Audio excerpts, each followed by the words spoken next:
Tout le monde a déjà commencé à s'entraîner après Noël pour perdre les kilos en trop après avoir succombé à la tarte et au gâteau. Chez Sœur de Virginie, c'est Noël à tous les jours de l'été. Son but, c'est d'emmagasiner assez de réserves en gras et en protéines, et donc une plus grande masse corporelle, pour survivre à l'hiver et, dans le meilleur des cas, se reproduire à l'automne. Dans le cadre de mon projet, la masse corporelle, les réserves en gras et les réserves en protéines sont les indices de la condition corporelle que je mesure pour mieux comprendre l'influence de l'environnement sur la condition corporelle des cerfs et plus particulièrement celle des femelles.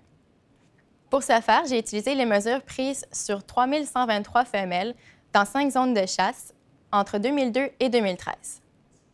Mes résultats montrent que chez le cerf de Virginie, lorsque le nombre d'individus dans la population est élevé, la quantité limitée de ressources se reflète directement dans une diminution des réserves en gras et en protéines. L'impact est encore plus grand pour les femelles qui ont donné naissance au printemps, puisque les coûts énergétiques liés à la lactation sont très élevés.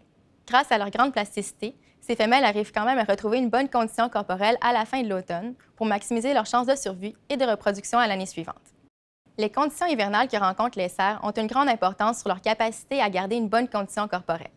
En effet, l'accumulation de la neige à l'hiver rend leur déplacement et l'accès à la nourriture plus difficiles. Lorsque leur dépense en énergie devient plus grande que l'énergie assimilée via la nourriture, ils devront brûler leurs réserves en gras pour survivre. On observe une dynamique différente en fonction du nombre d'individus dans la population. Lorsque le nombre d'individus dans la population est faible, on observe une diminution des réserves en gras à mesure que la neige s'accumule, alors que lorsque le nombre d'individus dans la population est élevé, le partage de la nourriture a déjà affecté la condition corporelle des animaux. Leurs réserves en gras restent donc au minimum à mesure que la neige s'accumule.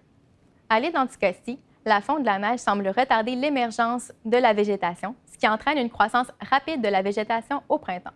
On compare cette situation aux pays scandinaves, où la neige qui persiste donne lieu à des étés très courts. Même si dans ces circonstances, la nourriture des cerfs demeure de moins bonne qualité pour moins longtemps, ils en bénéficieront quand même après de longs hivers avec peu de ressources. Ainsi, à l'île d'Anticosti, la quantité de nourriture semble plus importante que la qualité de la nourriture elle-même pour les gains en masse avant l'hiver. Et maintenant qu'on en sait un peu plus au sujet de l'influence des conditions environnementales sur la condition corporelle, il serait pertinent d'aller vérifier l'influence de ces éléments sur la reproduction. Et c'est justement le sujet de mon deuxième chapitre. Alors on se dit à bientôt!